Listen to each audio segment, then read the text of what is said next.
One.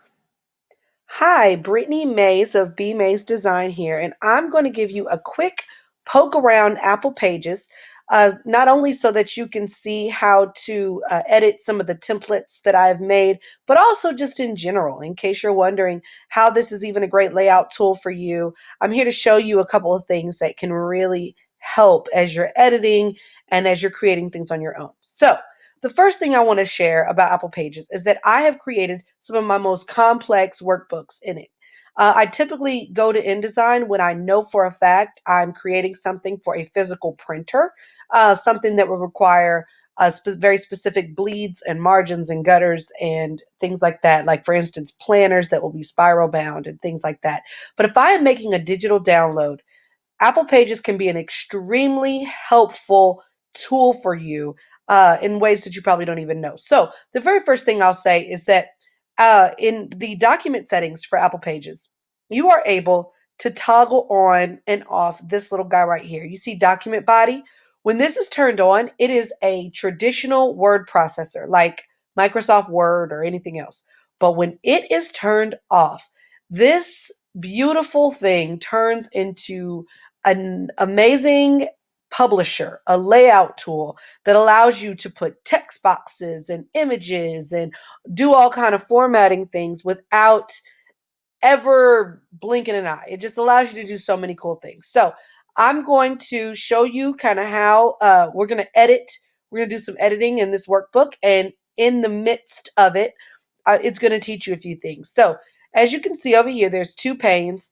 This document panel covers your paper size, your orientation, whether there's a header or not, your margins, okay? And then you can also break it up into sections. We're not going to do that for these purposes, but if we were creating a long book, like a chapter book, sections is actually a very helpful tool. The formatting section. This section shows up when you click on a specific element. So as you can see, this outline, this border here, let me back it up a little bit so you can see it a little better. This border is actually a shape. It is a rectangle that has no fill and just a border on it. So I'm going to click on it, and notice I tried to click and I couldn't. If you can't, just kind of hold your mouse down and drag it over the element and it'll allow you to get it. Sometimes when elements are too close together, that's a really good way to select. You can also select multiples at a time if you drag over all the elements at the same time. And let's say I wanted to select everything except this transparent box here. Well, then what I can do is I can select everything and then hold down Shift and just select that box and it's gone. Okay, so just so you know, if I hold down Shift, I can add things or take things away from my selection. All right, so again, I'm going to select this box here, and the very first thing that comes up is my text pane, but we don't need anything with text. We're not dealing with text with this particular box, so I go to Style. Now, this is where I can see they have some preset styles here. We don't need those. I can either choose to fill it with some sort of color. Okay.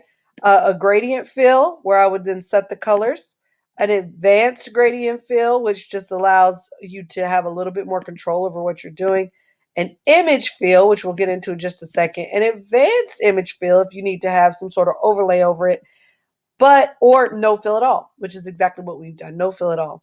And our border, we've chosen a line, and there's even various types of lines, and we've set the width of the border to 1 point. Now, the thicker we make it, the thicker it'll get, you see, but we're going to keep it at 1 point for this particular document.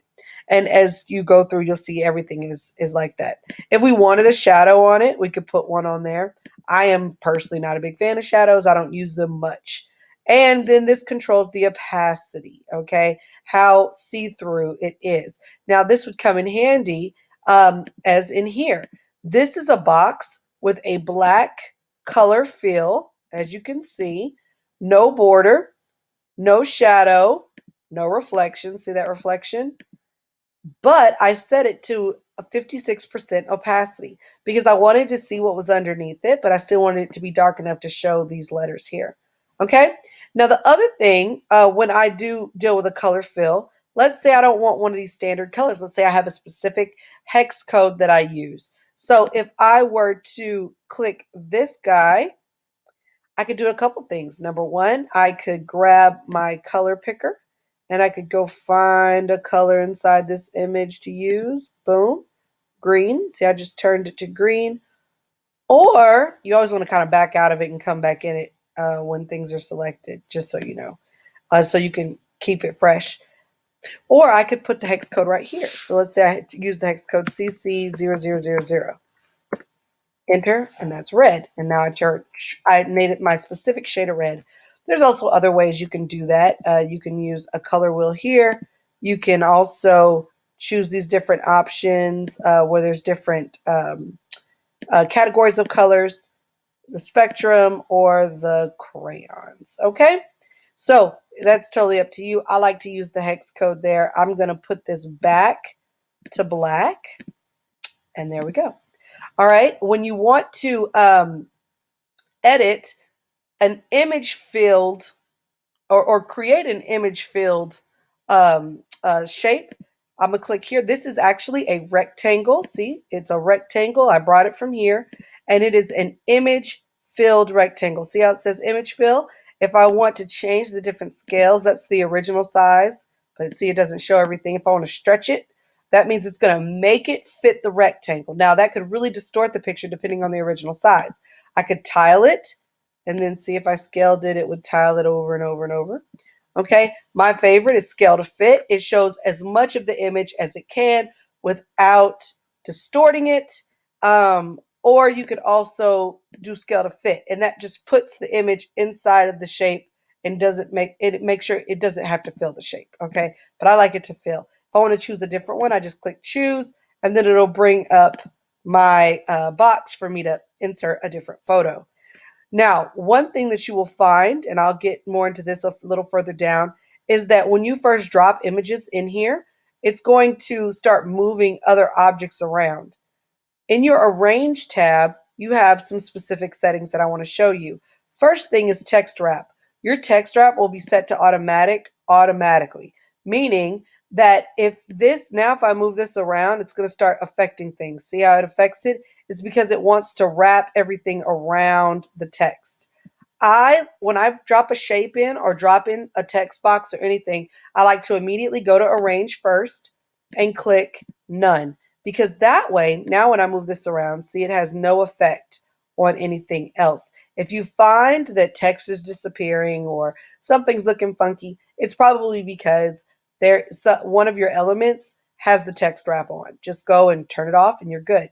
The other thing that's cool is notice that I want this rectangle to be perfectly aligned with this one. Well, what I can do is I can go ahead and select both of these. So I have this bordered rectangle with this image filled rectangle, and I want to make sure they align, so I can align them center and I can align them middle so that I'm making sure that they are aligned in both ways. Go back for a minute. There we go. And then, and if I had multiple ones, I want to distribute them evenly, I could select all of them and either distribute them evenly horizontally, vertically, or both. Okay. When you're ready to adjust your text, here is what you do. You just double click on this text. And there are some preset text up here. If you know that every time I have a heading, it's going to be this size, this font, then you can actually make this selection. Come here, do the drop down to title, put out this little arrow and redefine from selection. That way it changes it. So let's say I wanted to come to here and go to title. Well, now it centered it and it made it white and the same size. That's not what I want to do in that situation, but that's a way that you can keep from having to format text every single time. The other thing, the other ways is you select text. You can then choose your fonts, the weight of your fonts. Here are your bold, italic, and underline. If you click this little wheel, you have a few other options, such as character spacing, and so on and so forth. I'm going to go ahead and create a part 2 of this video. Just know that when it comes to, and we're going to finish text in part 2, but this was part 1 of the video where we covered shapes and alignment and different things like that. We're going to get into text in just a second.